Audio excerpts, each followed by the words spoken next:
ఒకటి ఆలోచించండి, మనందరికీ కూడా జీవితంలో బాధ అనేది ఎప్పుడొచ్చినా అది మనస్సు ద్వారానే వస్తుంది. మీకు ఒక ఉదాహరణ చెప్తా. ఒక చోట ఒక ఇల్లు కాలిపోతుంది, ఒక అతనిది. కాలిపోతుంటే వచ్చి, అయ్యో నా ఇల్లు కాలిపోతుంది, లవ్వోదిబో మొత్తేసుకుని, రే బకెట్లతో నీళ్లు తండిరా, కుమ్మరించండిరా, ఇల్లు కాలిపోతుందిరా, ఎంతో కష్టపడి కట్టుకున్నాను రా అని ఏడ్చేస్తున్నాడు. ఈ లోపల పెద్ద కొడుకు వచ్చి, నాన్న నిన్నే ఈ ఇల్లు ఎవరికో అమ్మేశాను, వాళ్ళు పేమెంట్ కూడా ఇచ్చేసారు, అమ్మకం అయిపోయింది మొత్తం అంత.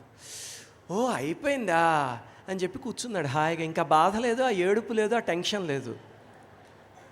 ఇందాకడ దాకా ఆ ఇల్లు కోసం ఏడ్చిన మనిషి ఇప్పుడు ఆ ఇల్లు ఎవరికో అమ్మేశాను హాయిగా అనగానే, ఓహో అయితే పని అయిపోయిందని చెప్పి అక్కడ కూర్చున్నాడు. ఎందుకు? ఆ తన ఇల్లే కదా.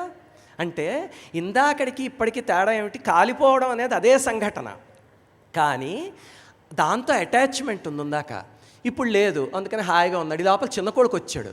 వచ్చి, నాన్న కాదు వాళ్ళు ఆ డబ్బులు వెనక్కి తీసేసుకున్నారు, వాళ్ళకి ఆ ఇల్లు వద్దుట అన్నాడు. అయ్యో బాబోయ్ నా ఇల్లు కాలిపోతుందని మళ్ళీ మొదలెట్టాడు. చూడండి, ఇల్లు కాలిపోవడం అనేది ఒకటే సంఘటన.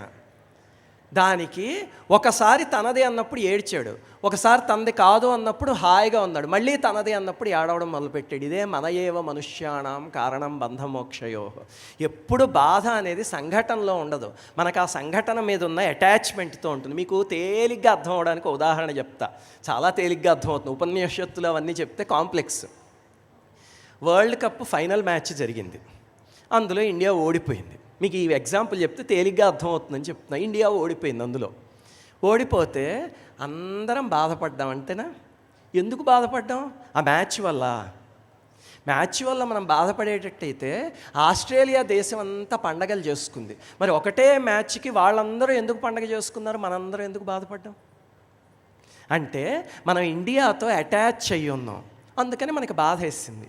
వాళ్ళు ఈ దేశంతో అటాచ్ చేయలేరు, వాళ్ళ దేశంతో అటాచ్ చేయన్నారు. జరిగిన సంఘటన ఒకటేనా, మన మనస్సు వల్ల, మన అటాచ్మెంట్ వల్ల ఆనందమో దుఃఖమో కలుగుతాయి.